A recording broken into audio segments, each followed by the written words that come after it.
এই দ্বীপ জলের একটা ডায়লগ আছে না, ওই ডায়লগের পাট খেতে এটা। আসসালামু আলাইকুম এভরিওয়ান, আশা করি সবাই ভালো আছেন।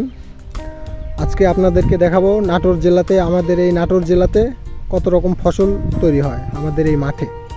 চলেন আজকে দেখাই কি কি ফসল তৈরি হয় আর কোন ফসল কেমন হয়েছে সেইগুলা বিস্তারিত জানাবো।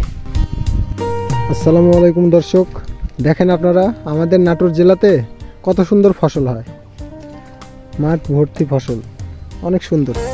যে এইটা হচ্ছে তিলের গাছ এইটা, আর এই দেখেন ভুট্টা, এটা হচ্ছে ভুট্টার গাছ। এই যে ভুট্টা দেখছেন কত সুন্দর ভুট্টা, কত সুন্দর তিল হয়েছে। আর এই যে এটা হলো পাট খেতে এটা। এই দ্বীপ জলের একটা ডায়লগ আছে না, ওই ডায়লগের পাট খেতে এটা। আর এই যে ভুট্টার গাছ, ভুট্টার জমি, ওই যে এটা তিলের জমি, অনেক সুন্দর ফসল হয়েছে আমাদের নাটোর জেলাতে। আরও অনেক ফসল আছে আমাদের এখানে, যেমন এই যে এইটা ফসল, এটা হচ্ছে যে আপনার রাঁধুনি গুঁড়া মশলা আছে, ওই রাঁধুনি, আমাদের এদিকে এটাকে বলা হয় রাঁধুনি, এটাকে এই নামে ডাকা হয়। আরও অনেক ফসল আছে। ভুট্টার এই জমিটা আমার অনেক সুন্দর ভুট্টা হয়েছে আলহামদুলিল্লাহ। এই দেখেন ভুট্টা, অনেক সুন্দর ভুট্টা হয়েছে। এই দেখেন এই তিলের গাছগুলো এখনো ছোট ছোট আছে, আর এখানে ফল ধরে গেছে, এইটা তিলের ফল, এই যে তিল ফল এইটা। আর এই রাঁধুনির একটা বিশেষত্ব আছে, সেটা হলো যে আর এই রাঁধুনি সব জায়গায় হয় না, আমাদের নাটোর জেলাতে ছাড়া অন্য জেলায় খুব কম হয়, আমাদের নাটোর জেলাতে অনেক হয়, অনেক বেশি হয়। এইটা দেখেন, এটা বলেন তো কি?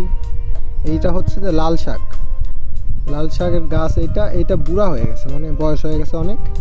এগুলোর বিচি দেখেন, এই দেখেন বিচি হয়েছে, এগুলো আবার জমিতে বুনলে আবার হবে। কত সুন্দর বিচি হয়েছে দেখেন, বিছন, এইটা বুড়া হয়ে গেছে। এটা দেখেন, এইটা মরিচ গাছ, এই যে মরিচ ধরতেছে, মরিচের ফুল আসছে, এই মরিচের ফুল আসছে, মরিচ ধরবে। আরো বেগুন গাছ আছে, এই যে এগুলো হচ্ছে বেগুনের গাছ, দেখেন কত সুন্দর ফুল আসছে বেগুনের গাছে।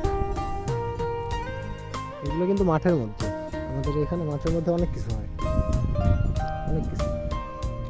ওই যে একটা আম গাছ আছে, ওইখানে অনেক আম ধরছে। চলেন আপনাদেরকে আম গাছ দেখাই। এই যে আমরা আম গাছের কাছে চলে এসেছি, এই দেখেন আম, কত সুন্দর আম ধরছে গাছটাতে, অনেক সুন্দর আম ধরছে। এটা হচ্ছে লোকনা আম, মাঠের মধ্যে একটা গাছে অনেক সুন্দর আম ধরছে। এই গাছের আমটা অনেক মজাদার, অনেক টেস্টি খাইতে।